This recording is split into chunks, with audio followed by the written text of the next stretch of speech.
हमारे channel deci flavours की कहानी में आपको खाद्य से भरपूर अनूठा सफ़र मिलेगा।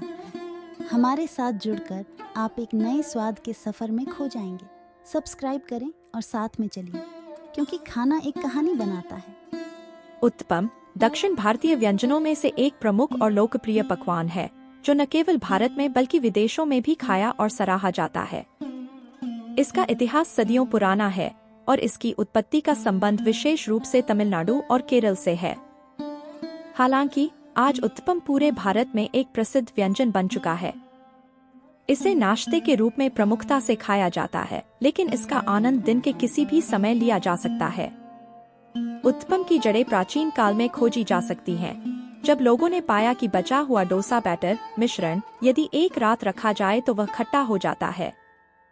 इस खट्टे बैटर का इस्तेमाल फेंकने के बजाय लोग इससे एक नया पकवान बनाने लगे, जो बाद में उत्तपम के नाम से प्रसिद्ध हुआ।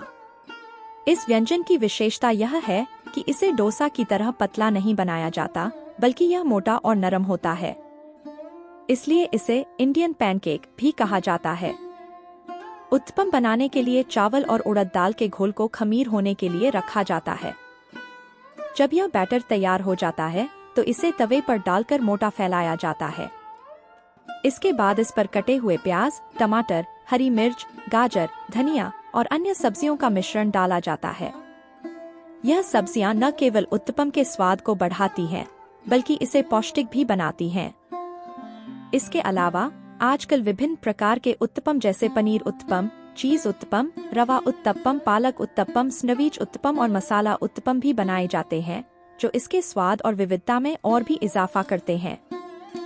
उत्तपम का महत्व केवल इसके स्वाद में नहीं है, बल्कि इसके पोषण में भी है।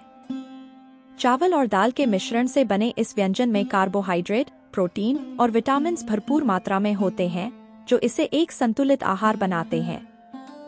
यह बच्चों से लेकर बड़ों तक सभी के लिए उपयुक्त है। यही कारण है कि यह व्यंजन केवल दक्षिण भारत में ही नहीं, बल्कि पूरे देश में एक लोकप्रिय भोजन विकल्प बन चुका है। समय के साथ उत्तपम की लोकप्रियता इतनी बढ़ गई है कि इसे दक्षिण भारतीय रेस्तरां के साथ साथ उत्तर भारतीय रेस्तरां में भी परोसा जाने लगा है। इसके साथ पारंपरिक रूप से नारियल की चटनी, सांभर और टमाटर की चटनी परोसी जाती है, जो इसके स्वाद को और भी बढ़ा देती है। कुछ लोग इसे घी या मक्खन के साथ भी खाना पसंद करते हैं। आधुनिक समय में उत्तपम केवल एक पारंपरिक व्यंजन नहीं रहा, बल्कि इसे कई नए और रोचक तरीकों से पेश किया जाने लगा है। उदाहरण के लिए, कई लोग इसे पिज्जा के रूप में भी बनाते हैं, जिसमें ऊपर चीज और अन्य टॉपिंग्स डाले जाते हैं। उत्तपम की यह यात्रा एक साधारण खट्टे बैटर से शुरू होकर एक वैश्विक व्यंजन बनने तक की है। यह दर्शाता है कि कैसे एक साधारण विचार, सही तैयारी और स्वादिष्ट सामग्री के साथ मिलकर एक अनोखा व्यंजन बन सकता है, जिसे पीढ़ियों तक सराहा जाता रहेगा। यह व्यंजन न केवल दक्षिण भारत की सांस्कृतिक धरोहर का हिस्सा है, बल्कि यह भारतीय रसोई का एक महत्वपूर्ण तत्व भी बन चुका है। मैं आशा करती हूँ कि आपको ये जानकारी पसंद आई होगी। तो ऐसे ही महत्वपूर्ण जानकारी के लिए मेरे चैनल को ज़रूर सब्सक्राइब और लाइक शेयर करिए।